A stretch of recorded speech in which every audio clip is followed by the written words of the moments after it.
Let's see how the factory produces seaweed in coastal areas. A clear, tidal-controlled sea region is selected through artificial cultivation. Seaweed seedlings are planted in this area. The seaweed absorbs sunlight, moisture, and minerals, and gradually grows.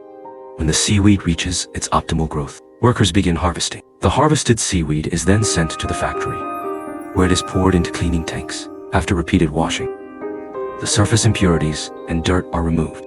Next, it passes through a filtration system, which filters out the clean seaweed. Using this machine in front of us, the seaweed is evenly spread onto bamboo mats, just like papermaking, forming evenly thick blocks of the same size. The seaweed is then dried at high temperatures to remove any excess moisture. Any remaining impurities in the seaweed are picked out.